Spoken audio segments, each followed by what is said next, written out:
Before I get started, I want to invite you to evaluate what you're wearing today. Top to bottom, shirt, pants, shoes, jacket maybe, even a bag. And I want you to think about how much each individual item costs you. Now you're probably thinking about a monetary value, and that's okay, but I'm hoping that by the end of today, you think about it a little bit differently.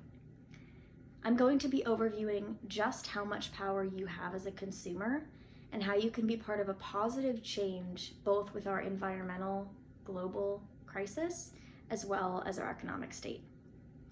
Now, it's no secret that fast fashion has overtaken this generation, especially on social media. Platforms like Instagram or Facebook are covered with ads for H&M, Fashion Nova maybe.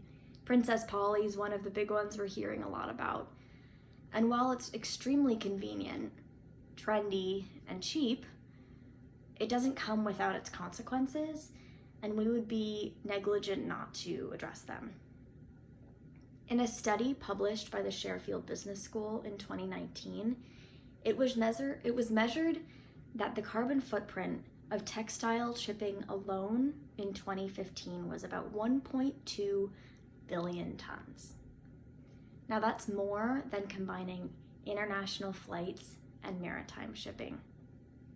And that budget that loves this form of shopping so much might cringe a little bit when you find out that a factory in Bangladesh collapsed on 2,300 factory workers in 2013, killing 1,300 of them.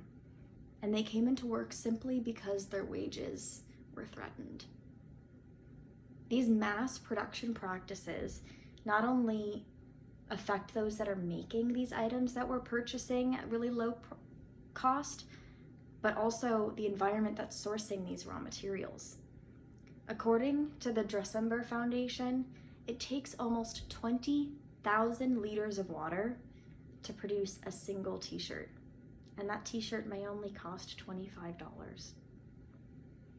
Of what's produced annually, 12 million tons of textiles end up in the landfill.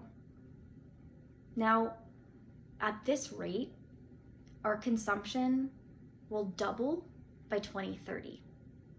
That's only 8 years away. So what does that mean for us? Well, as stated in the Red Dress Rally Research Institute, if nothing is done, by 2050, there will be more plastic in our oceans than there are fish.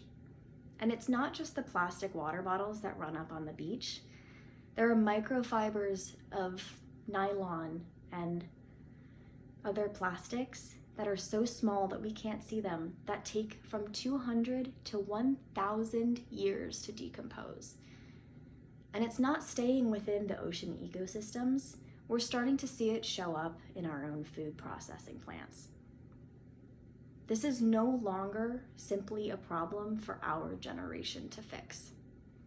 We beat up our parents and our grandparents for leaving us a planet that we have to fix, while we perpetuate a mindset and practices of the same mindset. We are setting our children up to live in a world that we don't know how to live in, or whether we can even live in it. So what can we do about this?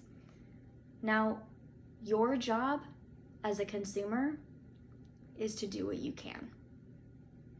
If it's convenience that works for you, there's a thrift store 2 minutes away here in Oxford, and another 30 minutes away in Hamilton. But if it's the driving that gets you, visit Depop online. It's an app that's sitting on your phone just like any other shopping platform, but everything there is secondhand. And you can shop by trend. These are not old vintage 70s items. A lot of the items you'll see there are actually produced by fast fashion companies because they overproduce or somebody no longer wears it. So you can buy the same clothing just without contributing to the waste. My shirt that I'm wearing right now, I actually got at Goodwill here in Oxford for $6. Now, I want you to think again about what you thought about when you thought about what your clothes cost you. The cost of a piece is not necessarily what it costs you to buy, but all the way back to sourcing what it's made of, the labor that goes into it, the emissions that are produced to create it and to transport it. And you as a consumer have a lot of power over what you support. So I'm not telling you to go buy a $160 pair of slacks made out of organic bamboo hand woven in Costa Rica. I'm asking you to take an extra step before you make your next purchase, and the purchase after that, and the purchase after that, and look for a sustainable way to fulfill your need. Whether that's going to Goodwill, if you're in the area, or searching online at Depop or another secondhand organization and seeing if you can purchase what you need without producing as much waste. Because every time you make a purchase, you make an impact. So make it a good one. Thank you.